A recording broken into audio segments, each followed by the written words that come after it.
नमस्ते दोस्तों, मैं संजीव रॉय और आपका हमारे चैनल पर स्वागत है। हम एक नया वीडियो सीरीज स्टार्ट कर रहे हैं जिसमें हम माई सीखेंगे।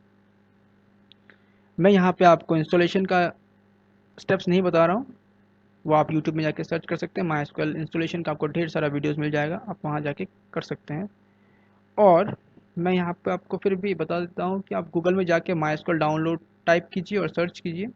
आपको ये लिंक मिलेगा माई इंस्टॉलर, आप इस लिंक को खोल लीजिए और यहाँ पे आपको ऑप्शन मिलेगा डाउनलोड करने का। तो आप दोनों में से किसी को भी डाउनलोड करके इंस्टॉल कर लीजिए। तो चलिए दोस्तों, हम स्टार्ट करते हैं माई। तो सबसे पहले हम समझते हैं डेटाबेस होता क्या है। तो डेटाबेस को आप समझ सकते हैं एक स्टोर हाउस जैसा, जिसके अंदर हम डेटा स्टोर करते हैं। अब जो ये डेटा है वो नंबर हो सकता है, टेक्स्ट हो सकता है। डेटाबेस के अंदर हम टेबल्स क्रिएट करते हैं और उन टेबल्स के अंदर हम डेटा को स्टोर करते हैं। एक डेटाबेस के अंदर आप बहुत सारा टेबल्स क्रिएट कर सकते हैं और फिर उन टेबल्स के अंदर हम डेटा को स्टोर कर सकते हैं। अब हम एक रियल लाइफ में प्रोग्राम देखते हैं कि डेटाबेस कहाँ काम आता है। तो आप जैसे कि मान लीजिए आपको फेसबुक लॉगिन करना है। फेसबुक तो फेसबुक यूज़ करने से पहले हमें उसका उसमें अकाउंट क्रिएट करना पड़ता है। अब अकाउंट क्रिएट करते समय हम अपना सारा डिटेल्स देते हैं, first name, mobile number, password, date of birth, और फिर हम साइन अप करते हैं। तो ये जब हम साइन अप करते हैं तो ये जो हम लोगों ने डाला अभी यहाँ पे डेटा, वो गया कहाँ? तो वो जाके डेटाबेस के अंदर स्टोर हो जाता है। या फिर आपको गूगल का अकाउंट क्रिएट करना है तो वहाँ पे भी हम अपना इन्फॉर्मेशन देते हैं और फिर उसको सेव करते हैं। तो ये जाके गूगल के डेटाबेस में स्टोर होता है। और जब हम दोबारा उसमें लॉगिन करना चाहते हैं तो हम अपना डेटा इंसर्ट करते हैं, जैसे कि फ़ोन नंबर, पासवर्ड, और फिर लॉगिन करते हैं। तो फिर ये डेटाबेस में चेक होता है कि ये डेटा एग्जिस्ट करता है या नहीं। अगर एग्जिस्ट करता है तो हम लॉगिन कर सकते हैं। तो ये आपका डेटाबेस का यूज़ है। तो चलिए अभी हम डेटाबेस क्रिएट करते हैं। डेटाबेस क्रिएट करने से पहले मैं एक चीज़ बताना चाहता हूँ आपको। माईएसक्यूएल डेटाबेस में आपका 3 कैटेगरी का डेटा टाइप्स होता है। डेटा टाइप्स मतलब हो गया किस तरीके का डेटा आप स्टोर करना चाहते हैं टेबल्स के अंदर। तो उसमें न्यूमेरिक भी हो सकता है, डेट टाइम भी हो सकता है, और स्ट्रिंग भी हो सकता है। स्ट्रिंग मतलब टेक्स्ट, न्यूमेरिक मतलब नंबर्स। तो वो नंबर विदाउट डेसिमल पार्ट हो सकता है या फिर डेसिमल पार्ट हो सकता है। जैसे कि आपको 100, 200, 1000 ऐसा नंबर स्टोर करना है तो इन tiny int, small int, medium int, big int use करेंगे। और अगर डेसिमल स्टोर करना है जैसे कि 5.65, 7.85, तब हम यूज़ करेंगे फ्लोट, डबल और डेसिमल। फिर डेट एंड टाइम, अगर आपको डेट स्टोर करना है तो डेट, टाइम स्टोर करना है तो टाइम, और अगर दोनों को यूज़ करना है तो डेट टाइम। और अगर आपको टेक्स्ट स्टोर करना है जैसे कि किसी का नाम है, फिर लोकेशन है, एड्रेस है, तब हम कैरेक्टर, वारकार, ये सारा यूज़ करेंगे। हम इनको और अच्छे से जानेंगे हमारे अगले वीडियोज़ में कि ये डेटा टाइप्स बेसिकली कैसे काम आता है, कैसे हम इसको यूज़ कर सकते हैं। तो चलिए अभी हम डेटाबेस क्रिएट करते हैं। अगर आप लोगों ने माईएसक्यूएल इंस्टॉल कर लिया है तो यहाँ पे टाइप करते आपको मिलेगा माईएसक्यूएल कमांड लाइन क्लाइंट। आप इसको सिलेक्ट कीजिए और यहाँ पे एक कमांड प्रॉम्प्ट खुलेगा। जब आप इंस्टॉल कर रहे थे तब आप लोगों ने पासवर्ड डाला होगा, तो उस पासवर्ड को यहाँ पे एंटर कर दीजिए। तो अभी हम माइक्रोसॉफ्ट सर्वर के अंदर हैं। अभी हम यहाँ डेटाबेस क्रिएट कर सकते हैं। तो डेटाबेस क्रिएट करने के लिए हमारा जो कमांड है वो है क्रिएट डेटाबेस और फिर डेटाबेस का नाम। तो डेटाबेस का नाम अभी हम रखते हैं ट्यूटोरियल डीबी। आप अपने हिसाब से नाम रख सकते हैं। सिर्फ ध्यान रखिएगा कि बीच में स्पेस नहीं आना चाहिए। जैसे मैंने यहाँ पे स्पेस दिया है, ये गलत होगा। डीबी एक साथ, डेटाबेस का नाम एक साथ होगा, इनके बीच में स्पेस होगा, क्रिएट और डेटाबेस के बीच में, पर नाम के बीच में स्पेस नहीं दे सकते आप। चाहे तो आप अंडरस्कोर यूज़ कर सकते हैं पर स्पेस नहीं दे सकते हैं। और फिर सेमीकोलन, सेमीकोलन देना ज़रूरी है, और फिर एंटर। तो ये हमारा डेटाबेस क्रिएट हो चुका है। तो अभी हम क्रिएट करेंगे टेबल। टेबल क्रिएट करने से पहले हम समझते हैं कि टेबल क्या होता है। तो डीबीएमएस में टेबल को रिलेशन भी कहा जाता है। रिलेशन का मतलब हो गया data arranged in rows and columns. तो ये एक्चुअली कम्बिनेशन है रो और कॉलम का। अगर आप यहाँ देखें तो यहाँ पे मेरे पास 3 कॉलम है और 4 रोज हैं, तो इसको रिलेशन या फिर टेबल कहा जाता है। और हर एक टेबल में जो हम कॉलम का नेम डालेंगे वो यूनिक होगा। यहाँ पे अगर मैंने स्टूडेंट नेम डाला है तो दूसरे वाले कॉलम का नाम स्टूडेंट नेम नहीं रख सकते हम। हर कॉलम का नाम अलग अलग होना पड़ेगा, आइडेंटिकल या फिर सेम नहीं हो सकता।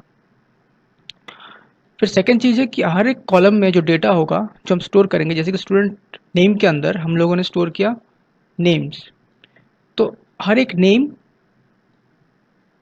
टेक्स्ट है। ऐसा नहीं है कि ये नेम स्टोर किया मैंने टेक्स्ट और फिर यहाँ पे मैंने नंबर स्टोर किया, ऐसा नहीं कर सकते हैं।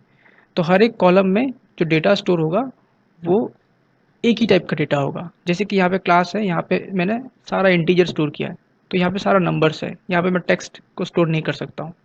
तो इस चीज़ को मेंटेन करता है।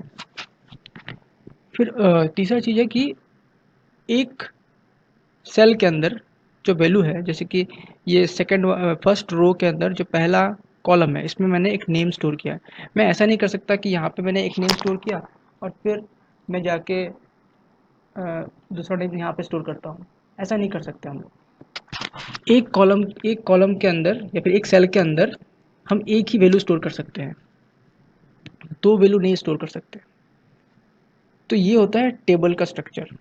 तो ये जब हम टेबल क्रिएट करते हैं तो हमें ये मेंशन करना होता है कि वो टेबल का कॉलम का नाम क्या होगा, फिर उसका डेटा टाइप क्या होगा, किस तरीके का डेटा उसमें स्टोर होगा, नंबर स्टोर होगा उसमें या फिर टेक्स्ट होगा या फिर डेट होगा, टाइम होगा, वो हमें बताना पड़ता है। और अभी हम लोग करके देखते हैं, एक टेबल क्रिएट करते हैं अभी। तो टेबल क्रिएट करने के लिए कमांड है क्रिएट फिर स्पेस फिर टेबल। अच्छा, उससे पहले हम डेटाबेस क्रिएट करने के बाद डायरेक्ट टेबल क्रिएट नहीं कर सकते, हमें उस डेटाबेस के अंदर घुसना पड़ेगा। जैसे मेरा एक डेटाबेस है यहाँ पे ट्यूटोरियल डीबी, तो मुझे पहले ट्यूटोरियल डीबी के अंदर घुसना होगा। तो उसको घुसने के लिए मुझे लिखना होगा यूज़ स्पेस डेटाबेस का नाम फिर सेमीकोलन।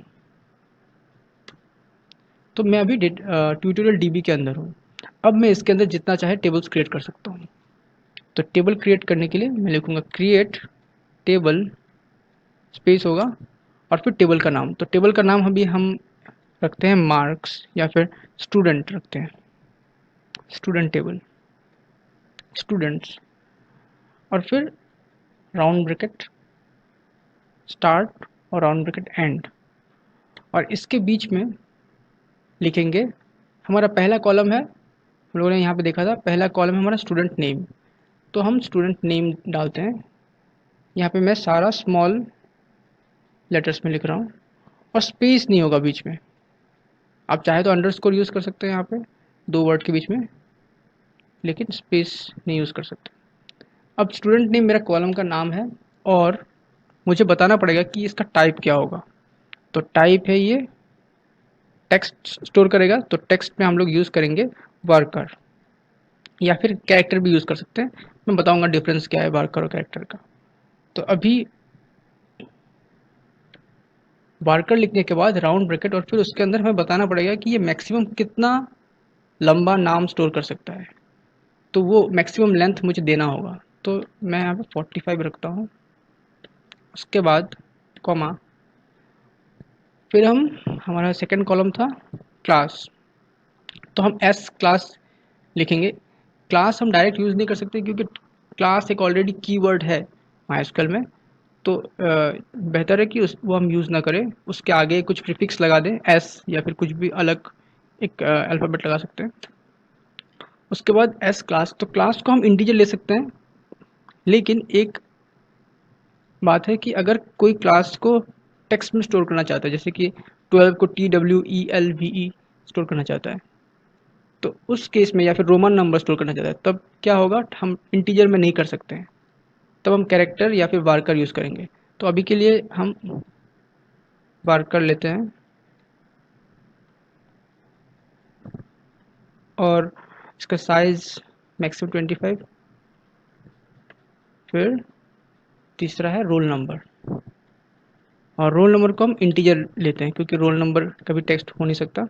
तो रोल नंबर स्पेस INT, और आई इंटीजर यानी कि नंबर, इसका मैक्सिमम लेंथ 11 होता है, तो हमें देने का ज़रूरत नहीं है। आप लिख भी सकते हैं उसको ब्रैकेट के अंदर, अगर नहीं भी लिखेंगे तो कोई बात नहीं है, फिर सेमी कोलन।